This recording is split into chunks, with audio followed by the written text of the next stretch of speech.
Lada pikwa bahkan datang ke Argentina ke ban job ya ke World Cup. Balai part pikot ya ki wei part kiri ban simmenta hakane ke turnamen. Kane ke kentin ke bakor ke bami na ukuj jong ke Egypt ke tau Hossam Hassan. Hadin ba ke Egypt kelam matno ke namrem hakara of 16 hakmat ke Argentina. Bat ke jingkren jong Hossam Hassan ke dai namar bawla keno direct ke FIFA kela letu. Bat ke FIFA kam kwa yau Messi pa unlim no kloi hakane ke World Cup. Bat ke ne ke jingkeno jong Hossam Hassan ke dai bek persya yau referee. Haga bau referee hakane ke jilekai ke Egypt persya ke Argentina. Ude Francos na ke France. Kumta ke Egypt klarai bat kla ujor persya ia uni referee jeng ke France pan pej ni biang yagi kato kene teli hagine ke jinglekai ke Egypt persya ke Argentina. Kam tam ya ke jing bom keny ya ke gol ha ke menit ke basan pukendai.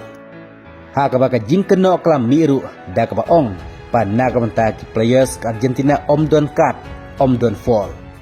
But what ka VAR ru kam terkam na ke menta ke Argentina. Dei hang ne basakem tha ting une ukuj jong ke Egypt. Bat ke ne ke jingkren ke jingkeno ka dei tat hadin bala matno ke namrem. Bat Hossam Hassan ula ongru pa pechu ya ke jilekai ke bangsa hakne ke World Cup. Namar ka daw ka dei baw lagi i peleng baka FIFA ka syaliang syak Argentina. Haka baka Egypt menta kla tho de ke jing ujor persya syak FIFA. Pakan pej bni biang yaki kato kenen tadi ki jilekai hapreng ke Egypt persya ke Argentina.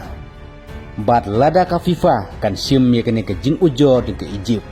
Bat lada ke lapisya padon ke jing bakla ke baka FIFA kan sarai halor jong kene namar ke jilekai ke ladep.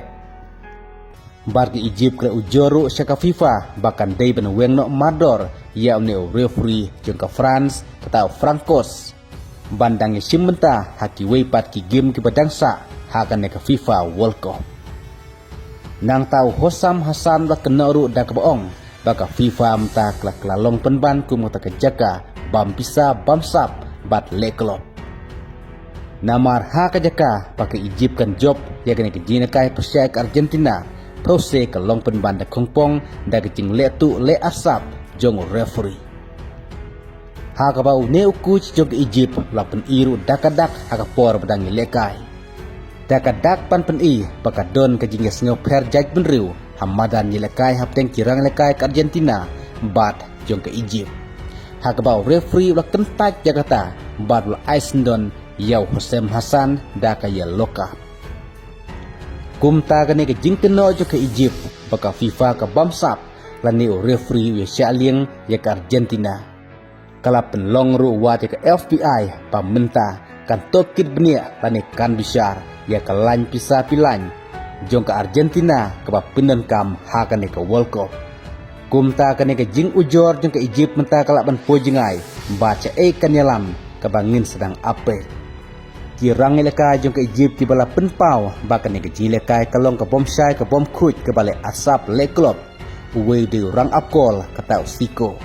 Bat weipat uday Muhammad Salah dak baulong ba kwa pat kren hak bayar David referee namarkan semijing ya hadin habut hendrai tikna ola penpau bakne ke jilekai hapdeng ke Argentina persya ke Egypt kadai ke bom kuj bom syai kabasya Chilean hak bau Muhammad Salah ulong bang ngampat jui kum kene ke jilekai hak FIFA World Cup wadlang la pesyang manlep hakat no kadnoru dari don jeng mentoi nama Hamadan udon utau wei orang lekai bakerteng Messi bakat ke ba umut ka urlong sisya nama udon hakaling jong ke FIFA kum taru habalarem bun kijing keno kijing getok hendre habalakut kijing lekai lasu ban le ke Egypt kelakut no kelentiat hakan ke World Cup kadba ke Argentina kelarung dan ke qualified ke quarter final hakabakan sikun persya ya ke Switzerland. Wada don ki bala penpau balda ja ke Egypt kan job pikene ke jing ujor persya ke FIFA ban peni biang saja senpat. Lah to ke jile kai hapten ke Argentina ke Egypt en salong biang saja senpat. Mereka ni dalile kamla ban ulang setia haga history jong ke football kamtam haka World Cup. Kublai sibut.